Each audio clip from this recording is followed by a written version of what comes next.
الحمد للہ وکفا والصلاة والسلام علی سید الرسل وخاتم الانبیاء اما بعد فاعوذ باللہ من الشیطان الرجیم بسم اللہ الرحمن الرحیم لقد كفر الذين قالوا ان اللہ هو المسیح ابن مریم وقال المسيح يا بني إسرائيل اعبدوا الله ربي وربكم إنه من يشرك بالله فقد حرم الله عليه الجنة ومأواه النار وما للظالمين من أنصار لقد كفر الذين قالوا إن الله ثالث ثلاثة وما من إله إلا إله واحد وإن لم ينتهوا عما يقولون ليمسن الذين كفروا منهم عذاب أليم أفلا يتوبون إلى الله ويستغفرونه والله غفور رحيم آمنت بالله صدق الله مولانا العلي العظيم وبلغنا رسوله النبي الصادق الأمين ونحن على ذلك لمن الشاهدين والشاكرين والحمد لله رب العالمين. درود شریف. اللهم صل على محمد وعلى آل محمد كما صليت على إبراهيم وعلى آل إبراهيم إنك حميد مجيد. اللهم بارك على محمد وعلى آل محمد كما باركت على إبراهيم وعلى آل إبراهيم إنك حميد مجيد. سورۃ المائدہ کا رکوع نمبر 10 چل رہا تھا. آیت نمبر 72، 73 اور 74 آپ کے سامنے تلاوت کیے گئے ہیں. یہ چھٹا پارہ ہے اور آخری پاؤ ہے. تو آپ فرمائیں کہ اللہ رب العزت سننے سنانے کے بعد، سمجھنے سمجھانے کے بعد ہم سب کو عمل کرنے کی توفیق نصیب فرمائے. گزشتہ آیات کے اندر اللہ رب العزت نے بنی اسرائیل کی خرابیوں کو اور ان کے حسد کو اور ان کے کینے کو اور ان کے عناد کو اور ان کی نافرمانیوں کو اور ان کی تکذیب کو اور ان کی تحریف کو اللہ رب العزت نے بیان فرمایا. پھر اہل کتاب کے اندر یہود الگ نافرمانیاں کرنے والے تھے اور نصارہ الگ نافرمانیاں کرنے والے تھے. یہودیوں کا الگ دعویٰ تھا اور نصرانیوں کا الگ دعویٰ تھا. تو اللہ رب العزت نے گزشتہ آیات کے اندر یہ بھی فرمایا کہ محبوب آپ اہل کتاب کو یہ کہہ دیں لستم علی شیء حتی تقیموا التوراۃ والانجیل، تمہارا عقیدہ اور تمہارا نظریہ کوئی حیثیت نہیں رکھتا جب تک تم تورات اور انجیل کو مضبوطی سے نہ پکڑے رکھو، اور جو کچھ تمہاری طرف نازل ہوا ہے اس کو بھی تم مضبوطی سے پکڑو، یعنی قرآن مجید. تو تمہارا عقیدہ ٹھیک ہے، ورنہ تمہارے عقیدے کی کوئی حیثیت نہیں. آج کی آیات کے اندر اللہ رب العزت نے عیسائیوں کے غلط عقیدے کو بیان فرمایا ہے. عیسائیوں کے اندر بھی بہت سارے فرقے ہیں. تو اللہ رب العزت نے فرمایا بعض فرقوں کا عقیدہ کیا ہے اور بعض کا عقیدہ کیا ہے.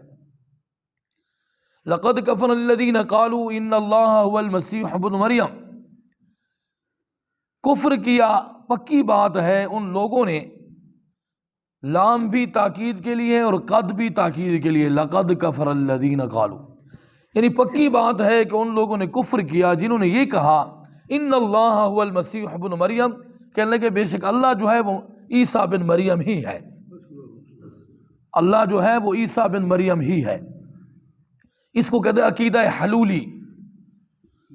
عقیدہ حلولی ان کا مطلب یہ ہے کہ اللہ تعالی، وہ کہتے ہیں اللہ جس انسان کے اندر حلول تحلیل کر کے آ جاتا ہے وہ پھر اللہ اس کے اندر داخل ہو جاتا ہے، وہی خود اللہ بن جاتا ہے. یہ عقیدہ حلولی ہے. تو فرمایا کہ ان کا جو فرقہ یعقوبیہ ہے وہ یہی عقیدہ رکھتا ہے. وہ کہتا ہے کہ اللہ خود عیسیٰ بن مریم ہے. ان کا ایک فرقہ جو ہے وہ یہ عقیدہ رکھتا ہے، اگلی آیت کے اندر آ رہا ہے کہ اللہ تین ہے، تینوں میں سے ایک ہے. تینوں میں سے اللہ ایک ہے. تو یہاں یہ فرمایا کہ وہ کہتے تھے کہ اللہ عیسیٰ بن مریم ہی ہے. وقال المسیح یا بنی اسرائیل اعبدوا اللہ ربی و ربکم، حالانکہ حضرت عیسیٰ علیہ السلام نے فرمایا تھا اپنی امت کو، یا بنی اسرائیل، اے بنی اسرائیل کے لوگو، اعبدوا اللہ ربی و ربکم، تم عبادت کرو اس اللہ کی جو میرا بھی رب ہے تمہارا بھی رب ہے۔ انہوں نے یہ تقریر فرمائی، پوری زندگی انہوں نے یہی ترغیب دی اور یہی دعوت دی کہ اس اللہ کی عبادت کرو جو تمہارا بھی رب ہے اور میرا بھی رب ہے۔ اللہ رب العزت قیامت والے دن عیسیٰ علیہ السلام سے فرمائیں گے، اَأَنْتَ قُلْتَ لِلنَّاسِ اتَّخِذُونِي وَأُمِّيَ إِلَٰهَيْنِ مِن دُونِ اللَّهِ، کیا آپ نے اپنی امت کو یہ کہا تھا کہ تم مجھے معبود بنا لو، وَأُمِّيَ إِلَٰهٍ، اور میری ماں کو بھی معبود بنا لو، یہ تم نے کہا تھا؟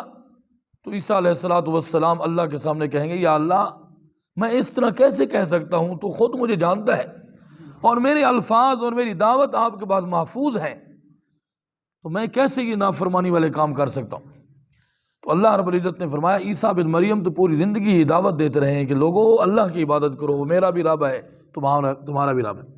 انہ من یشرک باللہ، جو آدمی اللہ کے ساتھ کسی چیز کو شریک ٹھہراتا ہے، فقد حرم اللہ علیہ الجنہ، اللہ تعالیٰ نے اس کے اوپر جنت کو حرام قرار دیا ہے۔ جو اللہ کے ساتھ کسی کو شریک ٹھہراتا ہے اللہ تعالیٰ نے اس کے لیے جنت کو حرام قرار دیا ہے، وَمَأْوَاهُ النَّارُ، اس کا ٹھکانہ جہنم ہے، وَمَا لِلظَّالِمِينَ مِنْ أَنصَارٍ، اور ظالموں کا کوئی مددگار نہیں ہوگا۔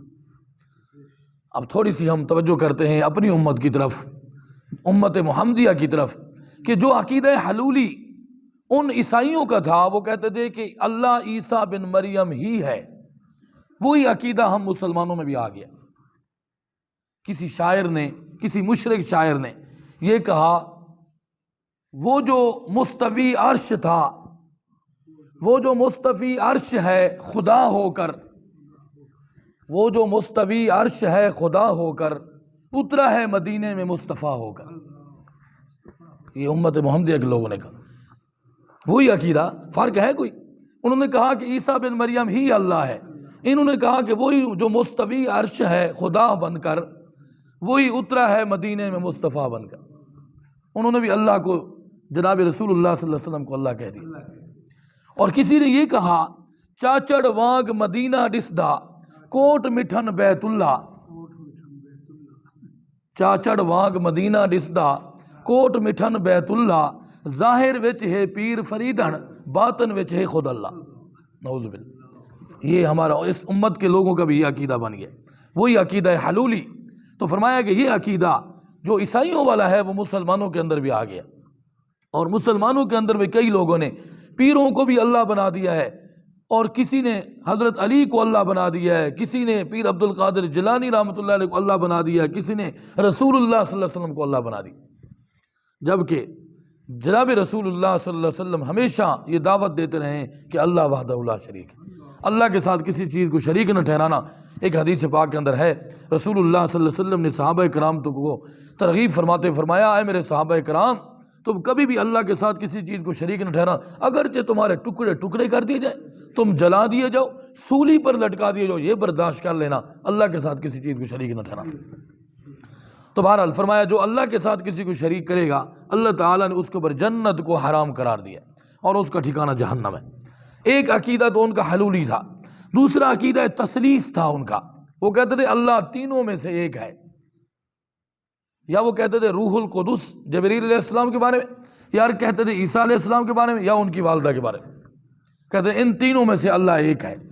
اللہ رب العزت نے فرمایا لقد کفر الذین قالوا، پکی بات ہے ان لوگوں نے بھی کفر کیا جنہوں نے یہ کہا ان اللہ ثالث ثلاثہ، اللہ تعالیٰ تینوں میں سے ایک ہے، وما من الہ الا الہ واحد، حالانکہ نہیں ہے کوئی معبود، جو معبود ذات ہے وہ واحد برحق ایک ذات ہے، بس وہی مستحق عبادت ہے، وہی متصرف فی الامور ہے، وہی خالق کائنات ہے، وہی قادر مطلق ہے، وہی علیم بذات الصدور ہے، وہی سب کچھ ہے۔ تو فرمایا ہم اسی کو وحدہ لا شریک تسلیم کرتے ہیں، مومن کا یہی عقیدہ ہے۔ وہ کہتے تھے کہ تینوں میں سے اللہ ایک ہے، ہم کہتے ہیں اللہ ایک ہے، تو فرمایا نہیں ہے کوئی معبود مگر وہی واحد برحق ہے۔ وَإِن لَّمْ يَنْتَهُوا، اگر وہ لوگ اس عقیدے سے باز نہ آئے تو یاد رکھنا عما یقولون، جو یہ کہتے ہیں، یہی عقیدہ بیان کرتے ہیں تو لَيَمَسَّنَّ الَّذِينَ كَفَرُوا مِنْهُمْ عَذَابٌ علیم، اپنے عقیدے سے اگر وہ باز نہ آئے تو ایسے کفر کرنے والوں کو اللہ تعالیٰ دردناک عذاب دے گا، عذاب علیم، دردناک عذاب ان کو ضرور پکڑے گا۔ افلا یتوبون الی اللہ ویستغفرون، اللہ رب العزت نے فرمایا وہ اتنا غلط عقیدہ رکھ کر بھی توبہ نہیں کرتے، کیوں توبہ نہیں کرتے؟ وہ اللہ کی طرف رجوع کیوں نہیں کرتے؟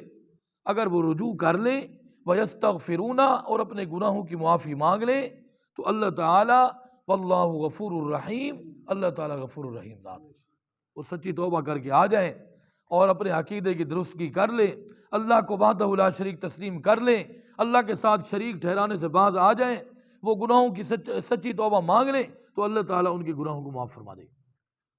اگر اس طرح کا شرک والا کوئی عقیدہ اگر ہمارے اندر ہے تو ہم بھی توبہ کریں، اور اگر ہم کوئی غلطی کر چکے ہیں اس سے توبہ کریں، اور ہمیشہ کے لیے اللہ کے سامنے یہ وعدہ کریں کہ ہم اللہ تیرے ساتھ کسی چیز کو ہم شریک نہیں ٹھہرائیں گے، نہ اپنی زبان سے، نہ اپنے اعمال سے، نہ اپنے عقیدے کے اندر کسی بات کو تیرے ذات کے ساتھ شریک نہیں کریں گے۔ اور اگر کسی ایسی غلطی کے اندر ہم نادانستہ طور پر کہ ہم نہ جانتے ہوئے اس عقیدے کے اندر شامل ہو رہے ہوں تو یا اللہ ہمیں توبہ دے، ہمیں اس سے محفوظ فرما ہمیشہ کے۔ تو یہ ہمیں دعا کرنی چاہیے، کیونکہ یہ جو دور ہے اور یہ حالات ہیں، یہ ایسے حالات ہیں جناب رسول اللہ صلی اللہ علیہ وسلم نے ارشاد فرمایا ایک وقت آئے گا صبح کو آدمی مسلمان ہوگا، شام کو کافر ہوگا۔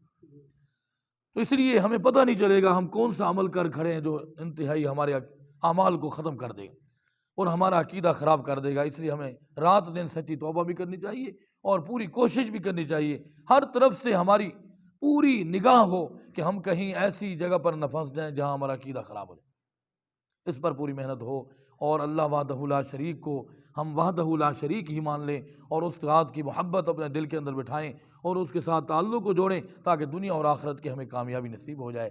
اللہ تعالی ہمیں صحیح سے عمل کرنے کی توفیق نصیب فرمائے۔ وآخر دعوانا الحمدللہ۔